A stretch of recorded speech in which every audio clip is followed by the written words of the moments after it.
and the settling in the promised land, that what the people, um, they settle into the land, but then they have this reoccurring thing going on with rebellion and sin. And so as they're on this cycle, again, it's not just a circle, but it's a spiral downward into more and more rebellion, that this need for a king arises.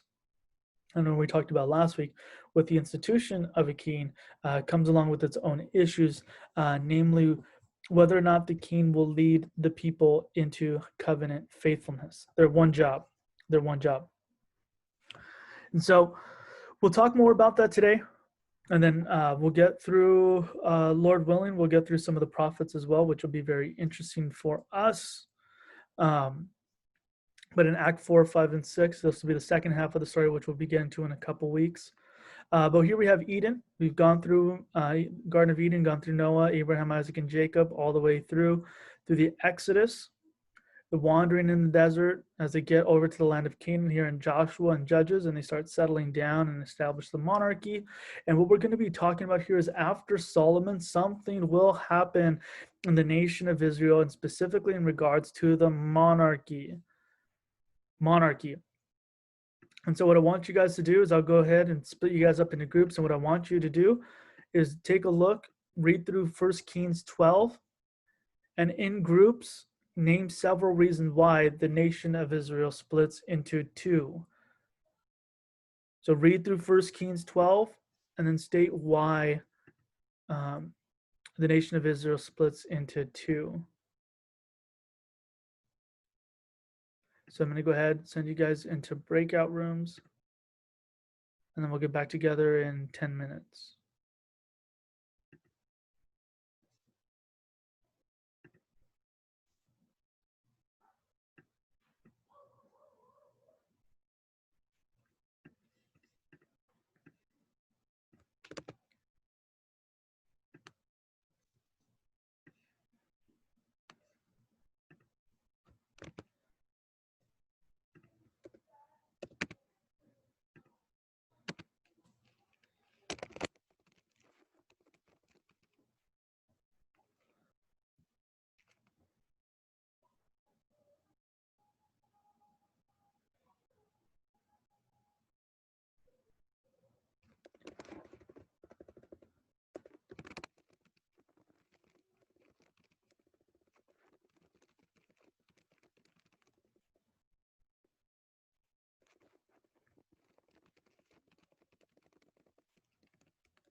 Do you want to go over here?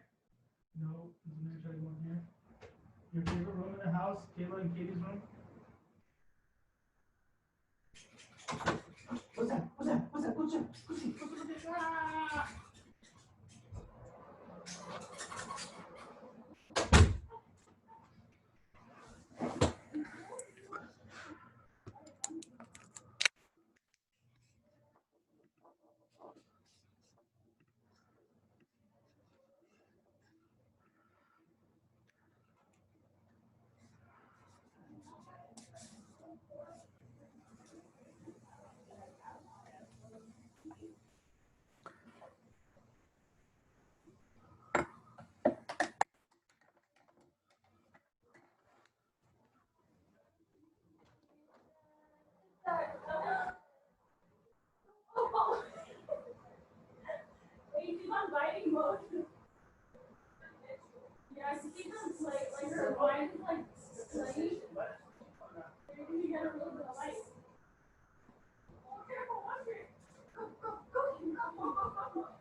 She's getting bounced around from everywhere.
Let me close this guy out. All right.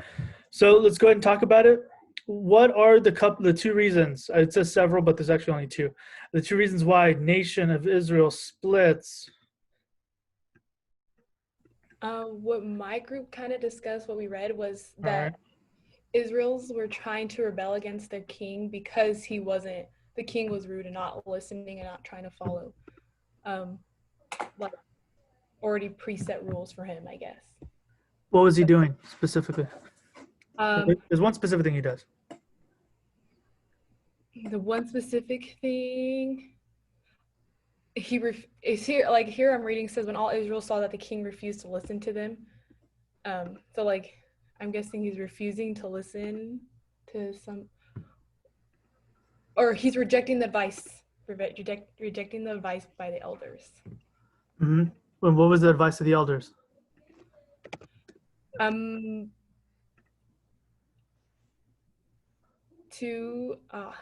right. Anybody in a group wants to help jump in? To be gentle on their burden and to just kind of relax on them. And what did he do instead? Did the complete opposite pretty much. He wanted to make a heavier burden for them, and like as they said, instead of whipping them with hitting them with whips, to hit them with scorpions and that kind of stuff, just be like really brutal to them and pretty much force them as slaves, Yep. And again, who else did that to Israel? Think of enforced slavery. Egyptians. Pharaoh. And so I brought up last week where Solomon starts doing some of that, but then you really start to see it take off here in this specific passage where you see enslavement of the people and forced labor and the participation in that. God's like, nope, not good. All right, one more.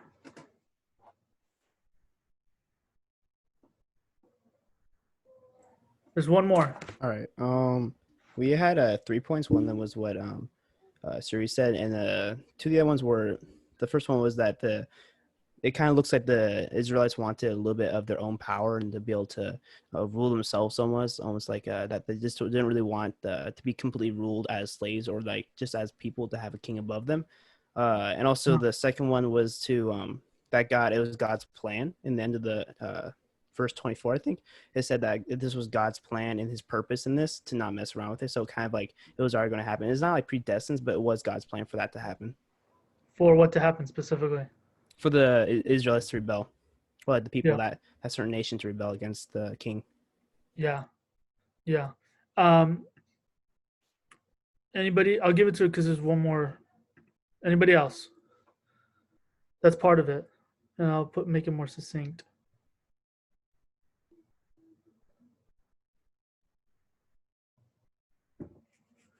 Anybody else?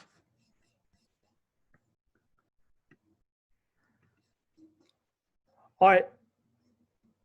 again, if there's anybody else, there's one verse specifically that I want us to take a look at because everything that's been brought up is true. But there's one verse that I want us to take a look at because with the way the text outlines it, it's not one or the other, it's both and, which is why I have you guys take a look and give me a couple of reasons. So this verse 15. We'll start back here. So the king answered the people harshly. He disregarded the advice the older men had given him and spoke to them according to the advice of the young men. My father made your yoke heavy, but I will add to your yoke. My father disciplined you with whips, but I will discipline you with scorpions. So the king did not listen to the people because it was a turn of affairs brought about by the Lord so that he might fulfill his word, which the Lord had spoken by Ahijah the Silonite to Jeroboam, son of Nebat. So it has already been shared, and so it's in order for the word of the Lord to be fulfilled, that the kingdom splits itself in two. So let me go ahead and put this up back on the screen for you all so you guys can take a look. And so good job for this. For you, Siri. There we go. So the nation's going to split up in two. And so it's true to God's word to Solomon because it had already been said that the kingdom was going to be split in two because of Solomon. But then these things just make it worse. But again, what's provided in the text isn't just one or the other, that it's either God's plan or did the humans make it happen, but that it's in partnership, in concert with one another. So you have Israel in the north and Judah in the south. Easy way to memorize it is if you're thinking, let me get this for you guys to take a look at. So if you have it split between two, Israel and Judah. Again, it's kind of backwards from what you guys can, I think it doesn't want to play around now. All right, so you think of it like north to south. Israel's in the north, Judah's in the south, alphabetical order, I, J. The same thing's going to happen with Assyria and Babylon. It's just going to take, where Assyria is going to take over Israel, and then Babylon's going to take over Judah. And so again, alphabetical order is going to be the way to kind of memorize those kinds of things. But what this does do to Israel is that it makes it weaker than other nations. A house divided can't stand, said a first century Jewish rabbi. A house divided against itself cannot stand. But what ends up happening in the north, and you guys read this in your readings, is that the north is plagued with idolatry. Again, part of it is the result of religious paranoia, since the temple is in the south, in Judah, in Jerusalem. And so in order to consolidate the allegiance of the people and not have them intermingle with the south and in turn take off, what Rehoboam ends up doing is that he ends up setting up high places both in Dan in the north of Israel and Bethel in the south of Israel. This is going to be really, really, really important to know. Dan in the north, the northernmost, one of the most northern cities in Israel, and Bethel in the south. Dan in the north, Bethel in the south. And this is all in Israel. So you can think of like northern and southern California. This is northern and southern Israel. We're not talking Judah. So now Israel and Judah again split. Israel in the north, Judah in the south, which brings about the rise of the prophets. So just real quick, how have you heard prophets defined as? I know I brought this up a couple weeks ago, but as brilliant as I wax eloquently sometimes, I know some things can get lost. How have you heard prophets described as?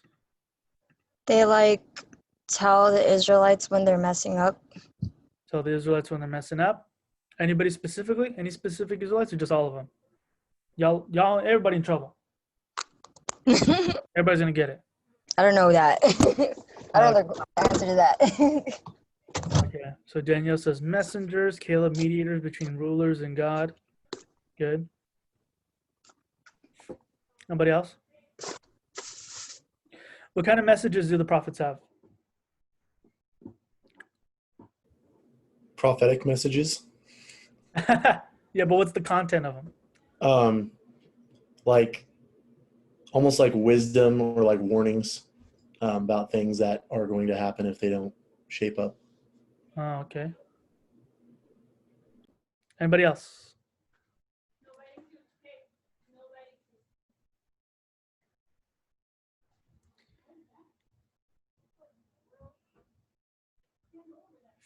Anybody else?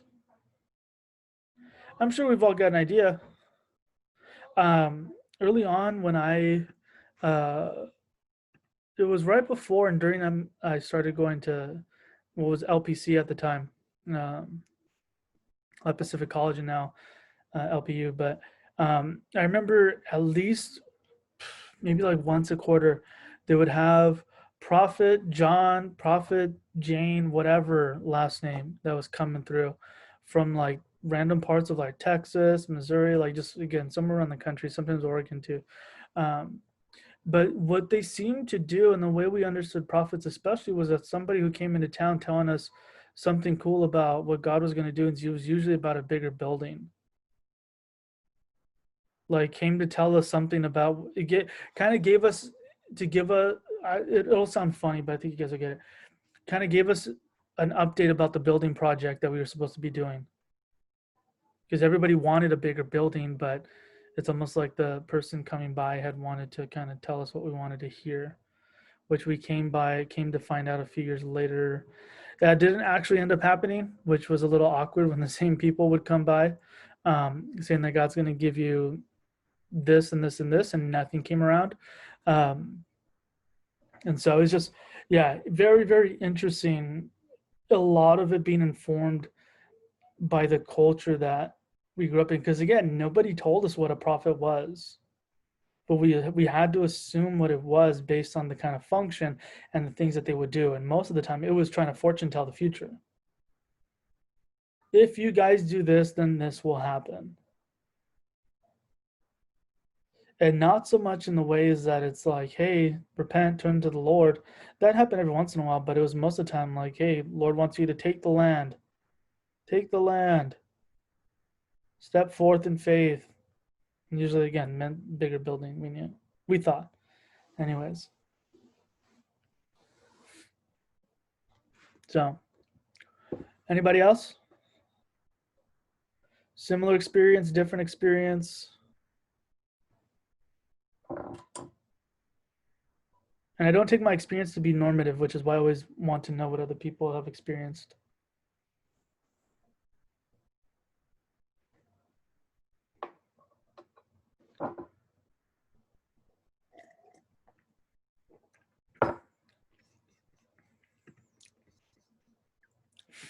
All right.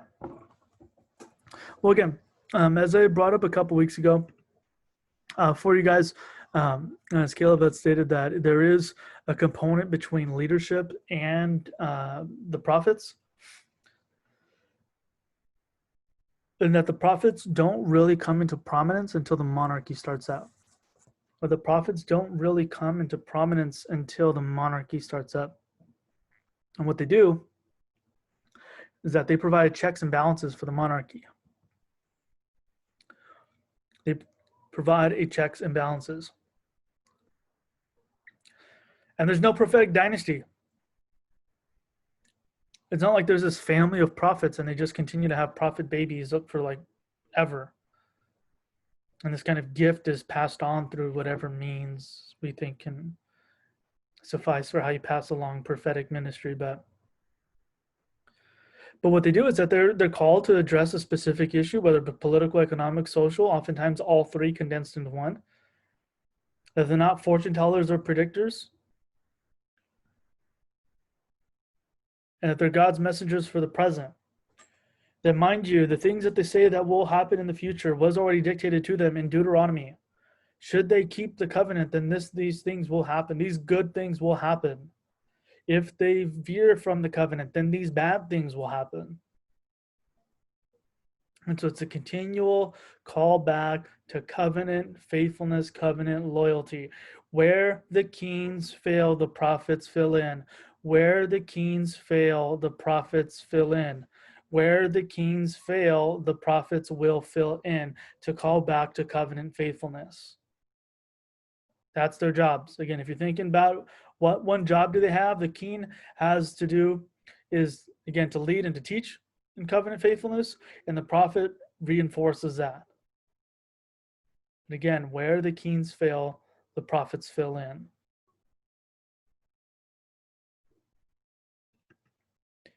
And so there's a few words in the Old Testament for prophet. You kind of have this image of a man of God, woman of God as well. There's was Isaiah's wife. My Australian accent was about to come out. Isaiah's wife is taken to be a prophet. So there are prophetess in the Old Testament. Miriam is another. That they're usually odd, weird people that have signs. And you have that with Elijah and Elisha. Very particular kinds of peoples. Prophets, another word for prophet, is used for those who speak the words which, and I have to qualify it because not all who are prophets are speaking words from God. You have that specifically in Jeremiah, where you also have the feature of false prophets, those who are saying words that aren't from God, but still have the name prophet. These can be employees of the king, or they could just come in randomly. Again, you have Nathan, who's one of the, you want to put it this way, he's one of the government employees. He's on payroll. Or you have people like Elijah and Elisha who just roll around just at random run-ins with the monarchy. Then you also have a seer. That those who can see what others cannot, both the present unseen and visible future, was as yet come to pass. And you have this, what's happening with Joseph, who kind of has these seeing gifts.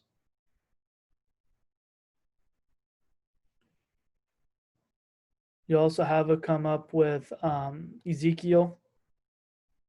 Daniel has a little bit of it. That they describe various visions of things that they see. You often have descriptions of one like this, one like that, one like this, one like that. But specifically for Elijah and Elisha, it's during this occasion of after the kingdom split into two, where you have God sending prophets to Israel. And mind you, in God sending Elijah and Elisha, this is a way of God's working out his grace in, for, and to his people.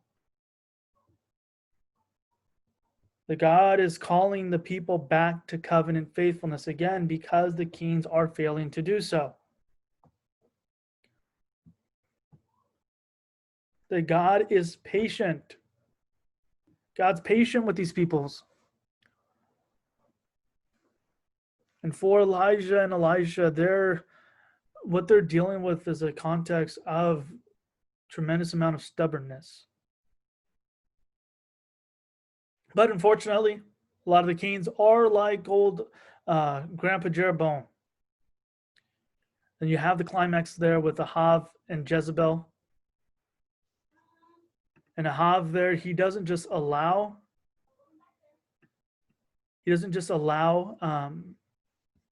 idol worship, he actively promotes it. Ahav actively promotes idol worship.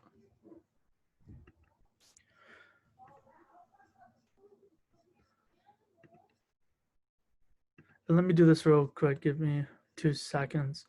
And so for Jonah, the major startling point for Jonah in that, hey, God also wants you, Israel, reconciled with your enemies. And so Jonah does it. He goes and he tells the Israelites, hey, 40 days, all this is coming down. So the the Assyrians, they repent. Even the animals repent. I don't know what they did wrong, but little kitty cats, puppies running around with ashes on their forehead. Probably trying to lick it off, but still. But even so, the Israelites enemies, they're preserved from destruction.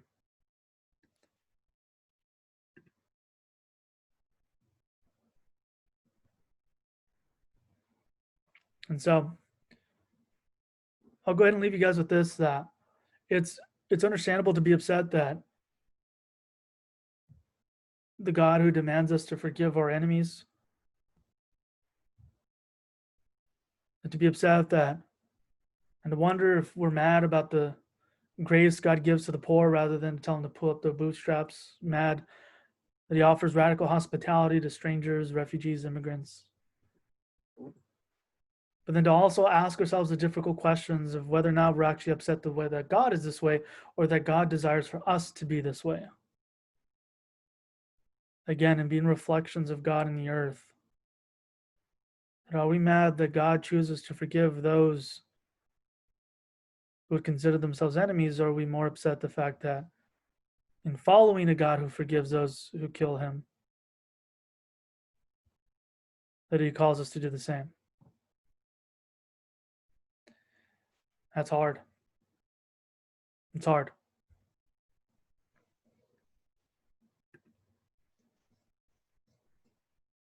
Are there any questions, comments, concerns, thoughts?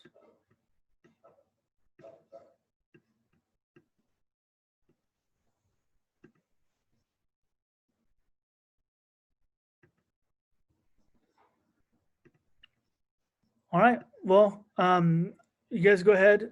Take a 16-minute break. We'll get back together at 3:15. You have any questions, think this over, grab a snack, get some water, use the bathroom, whatever you got to do. And I'll see you guys back at 3:15. And bind them back. That this dual imagery between Yahweh and Hosea is repeated between the two. That Hosea's life is reflected of Yahweh's pursuit of Israel, and likewise Yahweh's pursuit is reflected in the life of Hosea. And so Hosea has these 3 kids, and their names, again, they're taken to be as signs for the people, reminders. You have Jezreel, God sows, Nurachama, not loved, which is a terrible name, but, and Lo Ami, not my people. And so you have these children serving as the declaration of judgment coming to Israel. But even so, in the midst of this, you have Hosea agonizing for his wife over his returns, again, demonstrating Yahweh's own agony and longing for the people, but yet at the same time not being loved. And when I mean loved, again, not just emotional attachment, but not receiving the same fidelity, the same loyalty in return that Yahweh gives towards his people.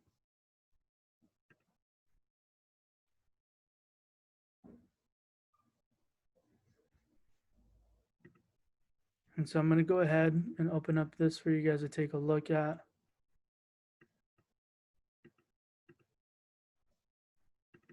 In Hosea 11, that when Israel was a child, I loved him. And out of Egypt, I called my son. The more I called them, the more they went for me. And they kept sacrificing to the Baals and offering incense to idols. Yet it was I who taught Ephraim to walk. I took them up in my arms, but they did not know that I healed them. And mind you, this verse 3, Ephraim is in the north.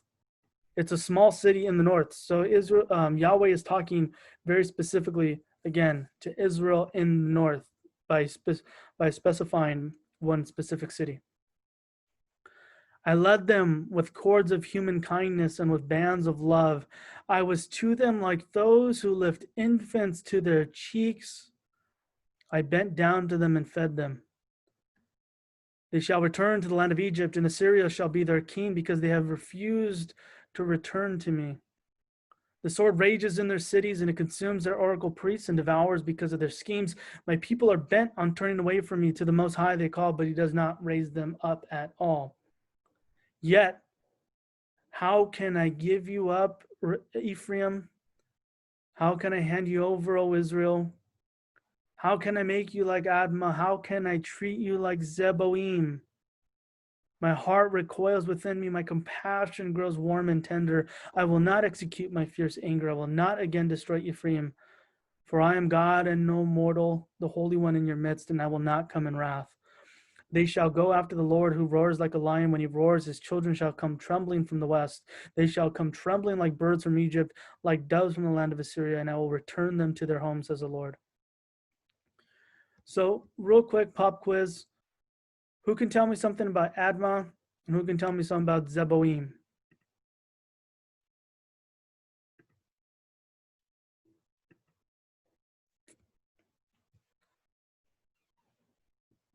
Who's heard anything about Admah or Zeboim?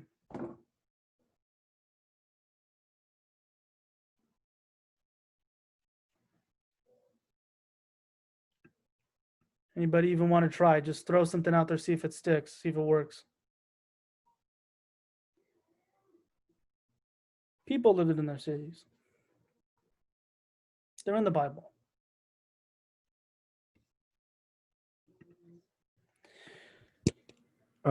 Was Admah a city? I want to say he got destroyed or something. Yeah, annihilated. Zeboim, another city annihilated. There's a reason why we don't know so much about them. And the reason why those names are so obscure is because they were utterly destroyed.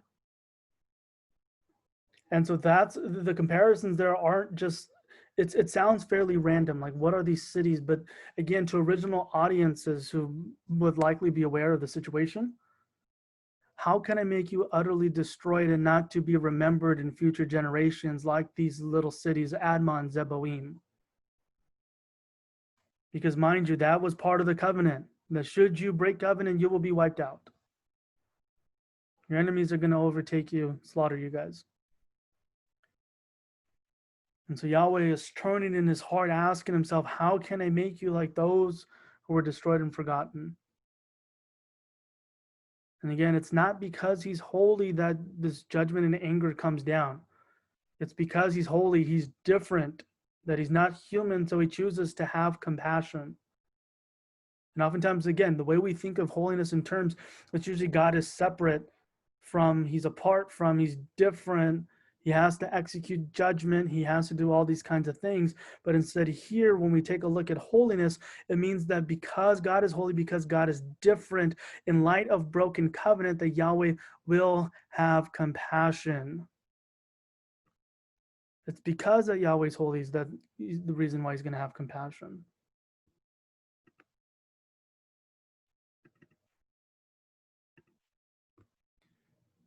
That these two metaphors for God between husband and mother gives you this imagery, this view into God's heart, that you hear God's pain, you see his heart, you feel that suffering between the two of saying, how can I give you up?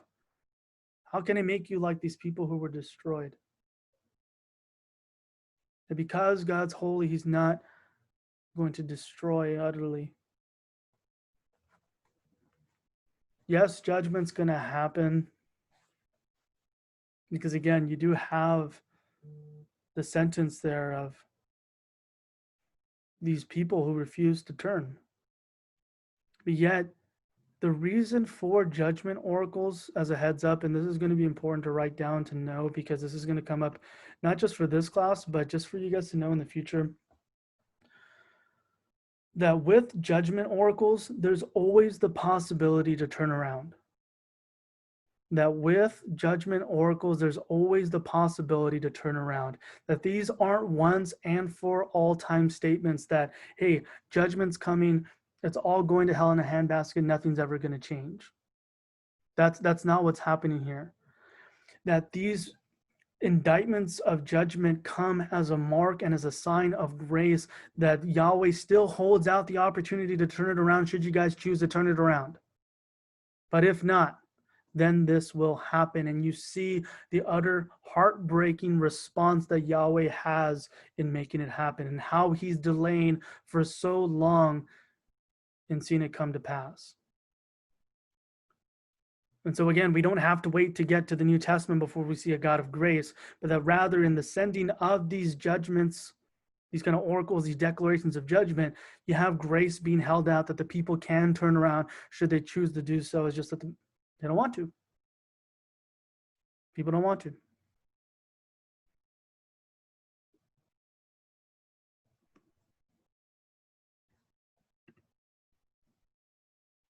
And so in light of that, again, with Hosea and the imagery there that God's going to be faithful. God's going to be faithful.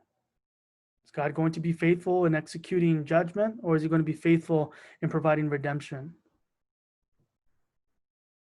Which again, God is demonstrating himself faithful to covenant, far beyond the limits and the parameters of what's reasonable within covenant. And that's what this imagery of husband and mother, of love that really doesn't make any sense. Eventually you get a point to love when you're so committed that at some points it doesn't make sense to do the things that you do. To get up in the middle of the night. When you're exhausted, when you're tired, when you should be taking care of yourself.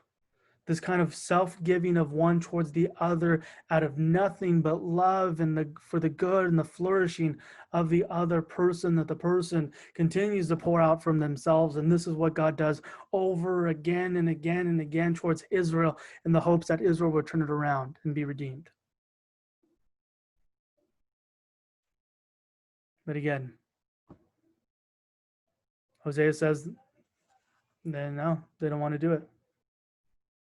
They don't want to do it. And so also, Amos comes on the scene, announcing the day of the Lord, that the day when Yahweh would come and completely annihilate his enemies. And you'll have read in Amos about how Yahweh is a lion, ready to pounce on prey.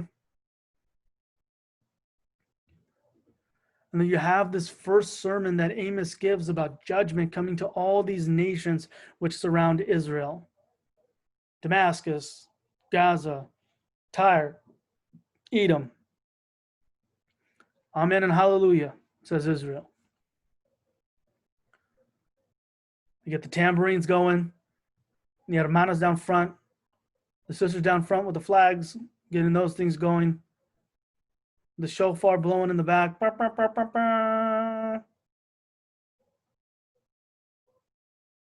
Amos is throwing heat until the idea gets flipped. Because while there's judgment for the nations, there's also judgment for Israel and for Judah. Again, it isn't Israel's chosenness that gets them off the hook from responsibility, but it's because they're chosen that they're made responsible.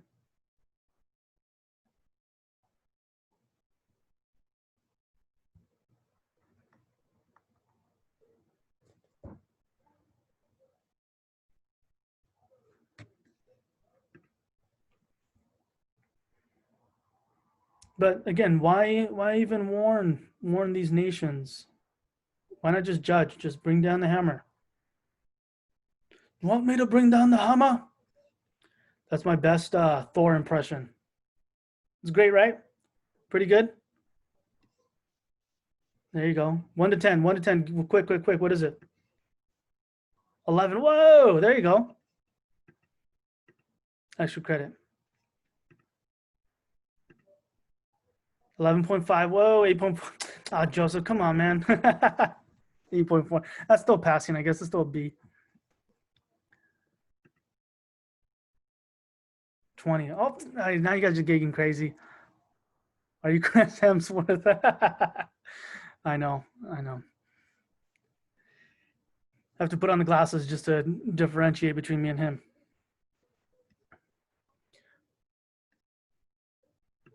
So why not just God, again, Thor style, just drop that hammer on Israel? Why even bother?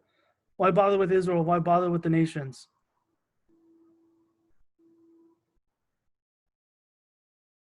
And I brought this up before, but to bring it up again, that Israel's election means their responsibility. And I can't underscore this anymore, especially especially when we get to the New Testament. That chosenness means responsibility and responding faithfully. And so when we get to the New Testament and thinking of Jesus and the way Jesus fulfills Israel's obligation, fulfills this vocation for Israel, that we can't forget this essential thing, this essential point about what's coming up here, about how election, being chosen, means responsibility. That even in the face of judgment, when judgment comes around, that the responsibility to act faithfully in return not only doesn't mean that Israel isn't chosen, but also doesn't mean that God loves the other nations any less. And again, in Israel fulfilling their vocation, that's the way other nations were to be coming. The other nations would know that there's a God in Israel and then in turn to Yahweh. Again, this desire for partnership which God desires, starting with Adam and Eve, and then you see consistently throughout the text, you see it with Noah, you see it with Abraham, you see it with Moses, and then you see it with Israel again and again and again.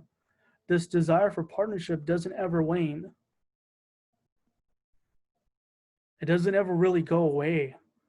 For God to desire the cooperation of a people that learn from him, that learn his ways in order to best reflect his heart in the world.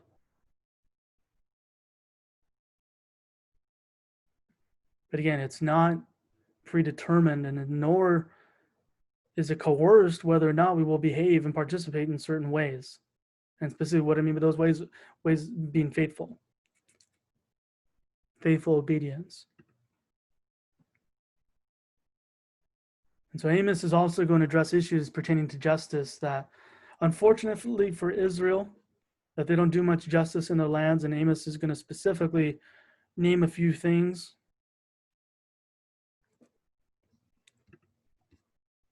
And we're going to read through Amos 5.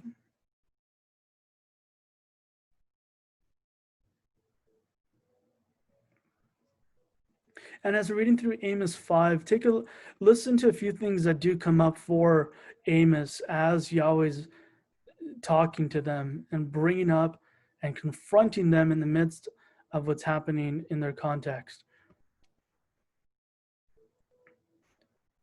Let me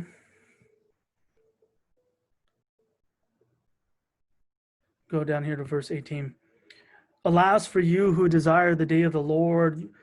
Why do you want the day of the Lord? It is darkness, not light, as if someone fled from a lion and was met by a bear. Probably not Yogi. Or went into a house and rested a hand against the wall and was bitten by a snake. Is not the day of the Lord darkness, not light, and gloom with no brightness in it? I despise your festivals, and I take no delight in your solemn assemblies. Even though you offer me your burnt offerings and grain offerings, I will not accept them in the offerings of well-being of your fatted animals. I will not look upon. Take away from me the noise of your songs. I will not listen to the melody of your harps, but let justice roll down and righteousness like an ever-flowing stream. Did you bring to me sacrifices and offerings the 40 years in the wilderness, O house of Israel? You shall take up Sakuth, your king, and Kaiwan, your God, your star god, your images which you made for yourselves. Therefore I will take you into exile beyond Damascus, says the Lord, whose name is the God of hosts.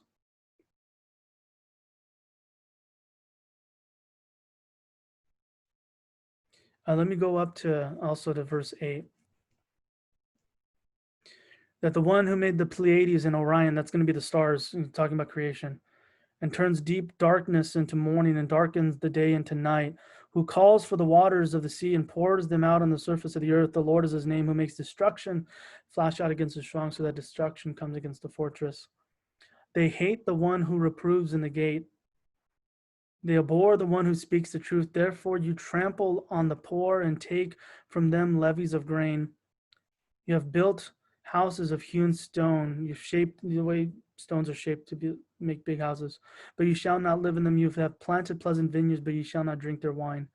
For I know how great are your transgressions and how great are your sins, you who afflict the righteous, who take a bribe, and push aside the needy in the gate. Therefore, the prudent will keep silent in such a time, for it is an evil time. And so let me go back to this. And so, what are some of the things that God is mad about here? What are some of the things that you hear that are mentioned? And I'll go back to it so you guys can take a look.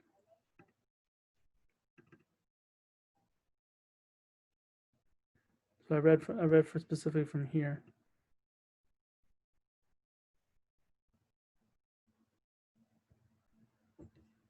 We'll do this. I don't want to do that.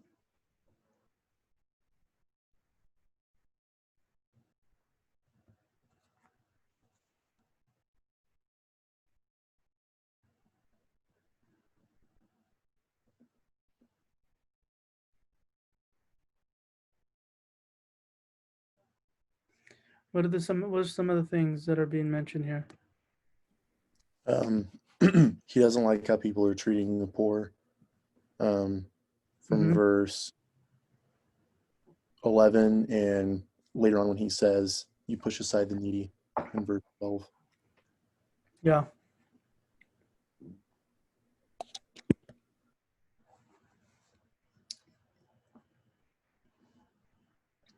What else? So neglecting the poor, the needy.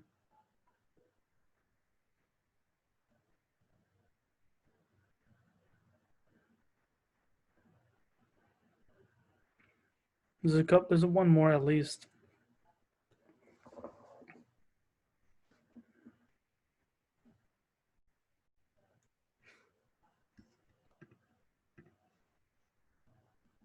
He knows of their many great sins. Yeah.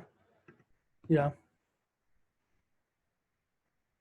What are the few specific sins that are mentioned? So you have not taking care of the poor. You have neglecting the needy. What are some specifics?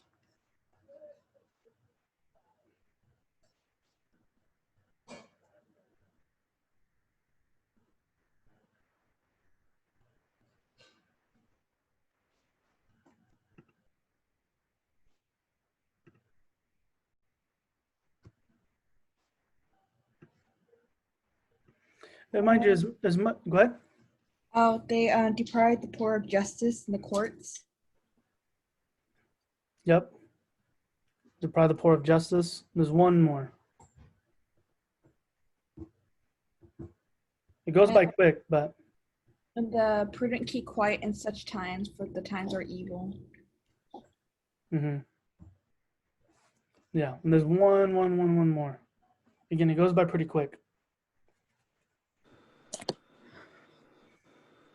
It says they take bribes.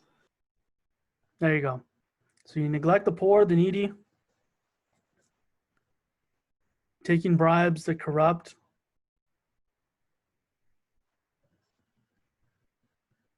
And you have kind of justice being withheld from the people.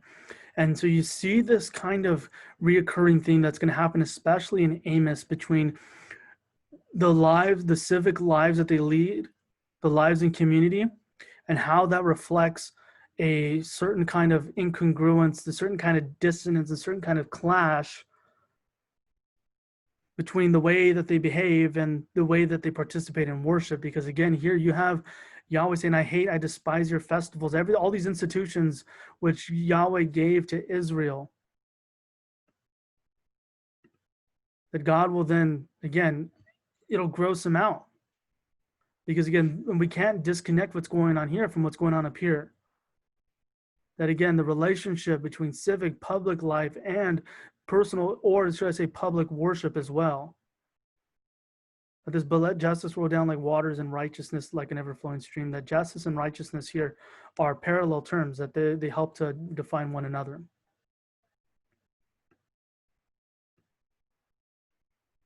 That there's no disconnect, especially in the Old Testament, between what one does in worship and what one does in their civic and their social life.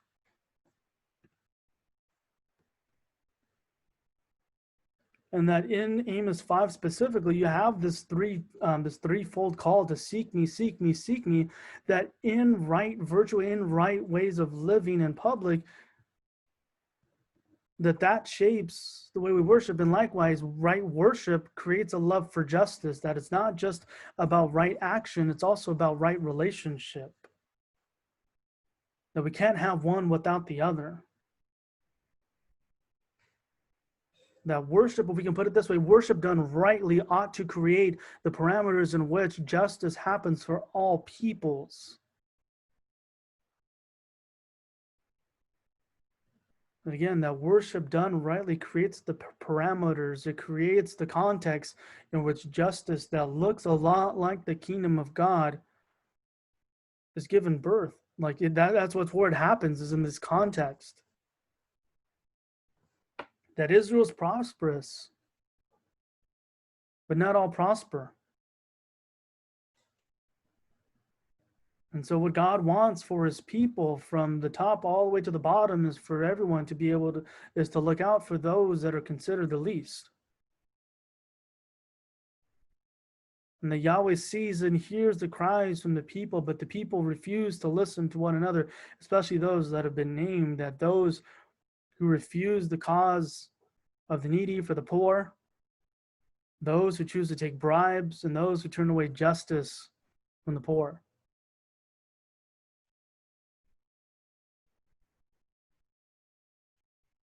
Now, without this kind of justice, their worship is rendered meaningless. To the point where Yahweh says, take it away.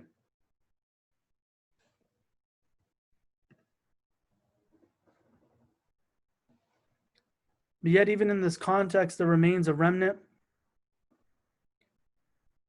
That just as Yahweh had revealed to Elijah that there was a righteous remnant, and so Amos sees a remnant that are desiring to be faithful to covenant, that are faithful to covenant. Excuse me.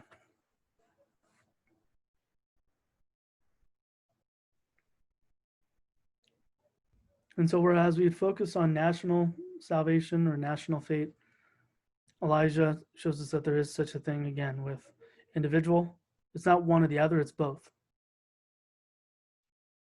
And how God works with an entire people, but then also works with individuals as well to bring about deliverance. And we had seen that already in the story, but it's also a thing to consider.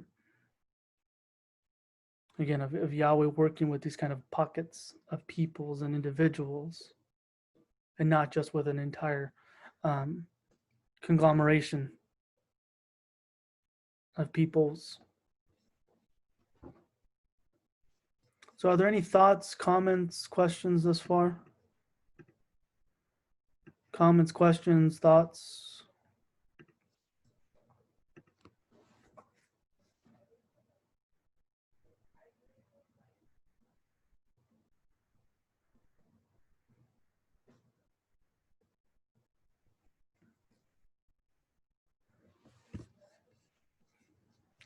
Moment of silence. Shout outs.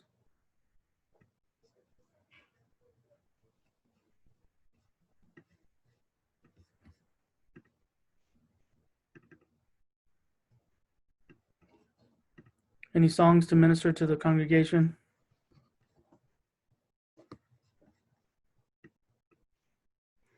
All right. Well, let's read through this quickly, and then we'll keep it moving, and we'll wrap up in here in a few minutes. So, in 2 Kings 17, you have the fall of Israel. And this is going to happen around 722 to 721 BC. That's going to be an important date to note. 722 to 721 BC. 722, 721. Whether you say BC or BCE, to each their own. But again, 722/21, if you want to write it that way. BC. Israel was taken captive by Assyria. And so we'll see this here, that in the 12th year of King Ahaz of Judah, Hoshea, son of Elah, began to reign in Samaria over Israel. This is in the north. He reigned 9 years. He did what was evil in the sight of the Lord, yet not like the kings of Israel who before him. King Shalmaneser of Assyria came up against him. Hoshea became his vassal and paid him tribute. He's not saying, you're my boy, Blue, but rather he's sending them money because they're now being taken captive as a state of Assyria. And so what they do is they demand a tax from those that they've taken over. But the king of Assyria found treachery in Hoshea, for he had sent messengers to King So of Egypt and offered no tribute to the king of Assyria, as he had done year by year. Therefore the king of Assyria confined him and imprisoned him. Then the king of Assyria invaded all the land and came to Samaria. Samaria, again, the capital of Israel. For 3 years he besieged it. And in the 9th year of Hoshea, the king of Assyria captured Samaria, again, the capital of Israel. He carried the Israelites away to Assyria. He placed them in Halah on the Habor, on the river of Gozan, and in the city of the Medes. That's the Persians, which later on they'll come on the scene. This occurred because the people of Israel had sinned against the Lord their God, who had brought them out of the land of Egypt from under the hand of Pharaoh, king of Egypt. They had worshipped other gods. But let me do this.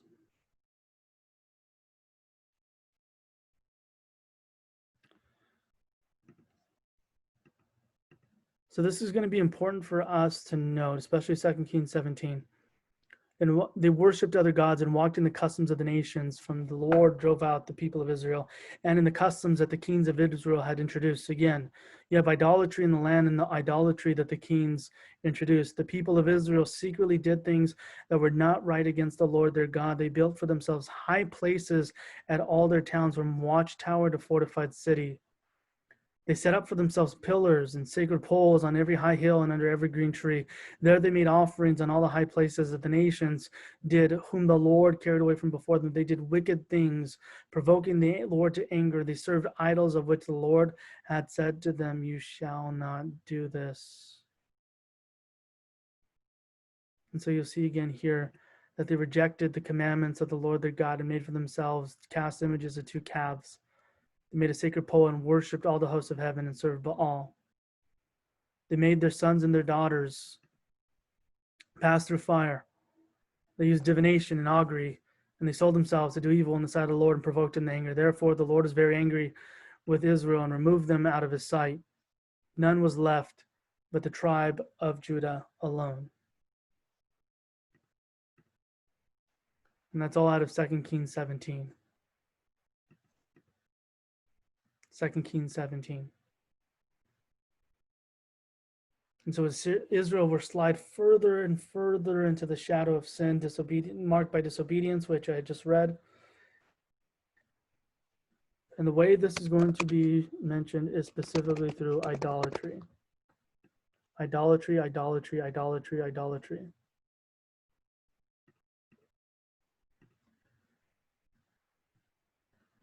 Again, it's not just arbitrary sin. It's not just blanket wholesale sin. Yes, it is sin, but it's a very specific one, and it's idolatry. You shall not worship the Lord. You shall not worship any other gods before me. And that's exactly what Israel does.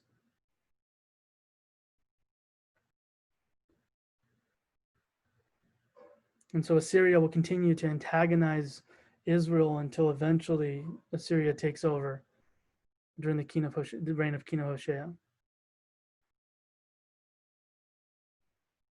So Israel's going to invade.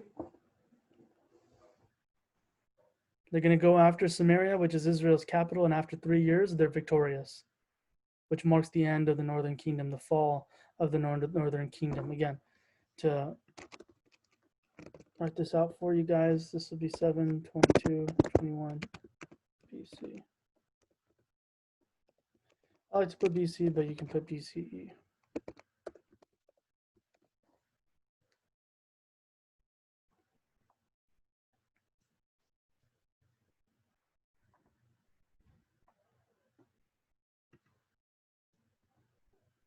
Which brings us to Joel. And keep this up for a little bit. So again, Joel is during this time period when Assyria is taking over both Samaria and Israel, laying siege to Israel.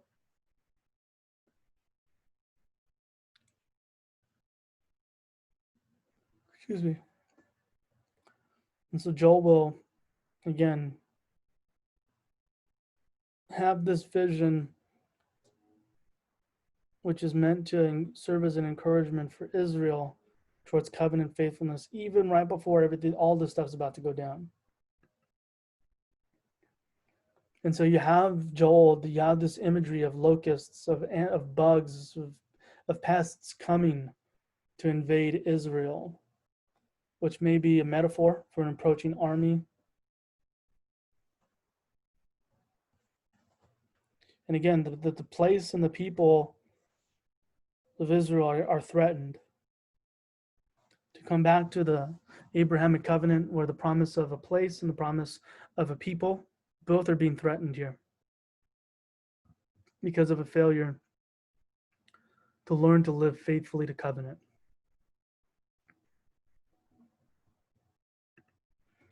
And so this day of the Lord, which is mentioned by Joel, where Yahweh will come to wipe out all enemies in one swoop, just. And unfortunately for Israel, it's disobedience that makes you an enemy.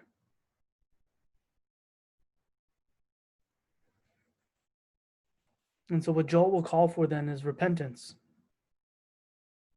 Again, holding out the possibility, the hope that Israel can and will turn. And in doing so, restoration, redemption. And again, not just in things getting better, but in Yahweh providing what is marked out in the covenant, that is peace from enemies, peace from and with neighbors. That Yahweh will restore what was lost in the years when swarms of the locusts ate their crops. That in the destruction of the land and of the people, Yahweh will restore, redeem those things which had happened. Again, marked out in Deuteronomy. That part of what the curses would do would not only mean a ravaging of the land, it would also mean a loss in peoples, sons, daughters, wives, husbands, cousins, grandparents, loss of life, because enemies would come to take over.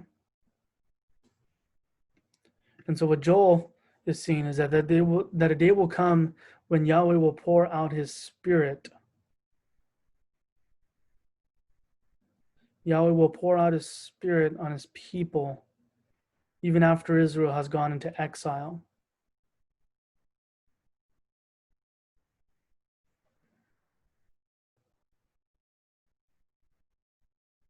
And again, and this is a sign that God is now back together with this people, returned in the land. God's establishing his kingdom back to the good old days.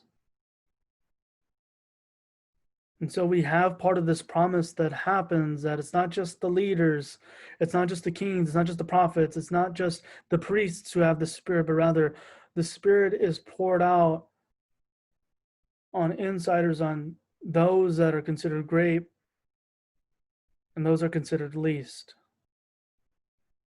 From those that would be considered the top of the food chain, those may be considered at the bottom of the food chain. Young, old, regardless of vocation, doesn't matter. Every tribe, tongue, it doesn't matter. Everybody's getting it. The Holy Spirit's poured out regardless of vocation, regardless, again, of gender, of social status, all those things. No respecter of persons.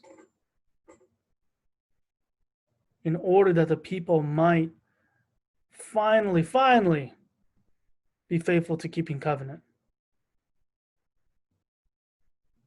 Maybe. Only maybe.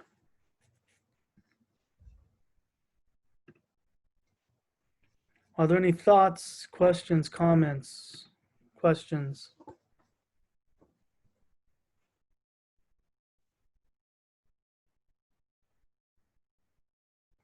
So again, you start to see and hear some of these notions that come up in the New Testament here that are already kind of setting up the expectation of what happens when God's Messiah comes back on the scene, and um, not just being empowered by God's Spirit, but in establishing God's kingdom on the earth. Because again, these people have gotten the crap kicked out of them for years. These filthy pagans have come around to beat up these people. And now when God comes back, he's going to crush all these filthy pagans.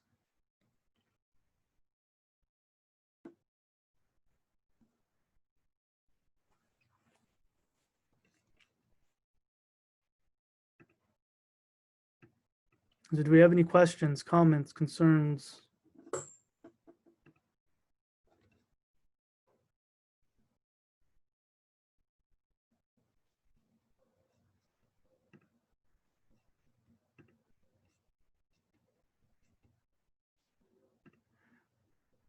All right.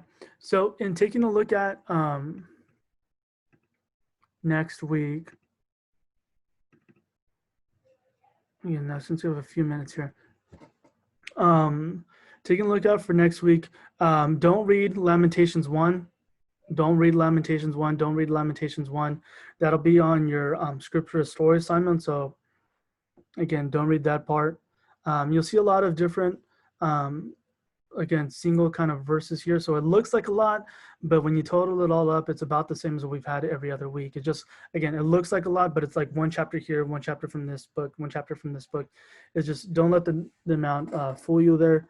And again, it's only 6 chapters of 6 pages of reading on both sides. So again, so that's scripture story for next week. And then the week after that, which will be our halfway point, again, we'll have our Psalm devotion and then our reading quiz for that. And again, there's not a ton of reading to do here with the Psalm devotion, including what's going on here and the reading quiz. And so that being said, that with it being a lighter couple of weeks for the next couple of weeks, do take some time to take a break, to take a nap, to do some self-care, to get your nails done, get a haircut, walk around with your shoes off outside, take some time to sit, and there you go. Get your dog out, pet your dog, take him for a walk, take the cat out, fight with the cat because they don't want to play with you. Get bit on your hand because they randomly like to bite. Watch the birds for a while. Again, do something that's going to fill your soul. Get to the beach, get to the mountains, somewhere where it's feeling for your soul, especially during this time in the season, that as we get to the halfway point, as we get to the second half, that as things start piling up a little bit, I want to make sure that you guys are taking the time and the opportunities to take care of yourselves, and I want to encourage that for you guys. So yeah, if you guys have any questions, comments, concerns, please let me know. In about a week or so, I'm going to be changing my office hours, but I will keep you guys updated with that. But other than that, if you guys have no questions, comments, you guys have an absolutely wonderful Monday. Monday Night Football starting a little bit. MLB playoffs are starting tonight too, so make sure you guys I don't know who you guys are going for. But yeah, if you guys have nothing else, then I'll see you guys next. Sadly, it always feels like forever between weeks, but I'll see you guys next week if you guys don't have anything. Thank you, Professor. You're welcome. Thank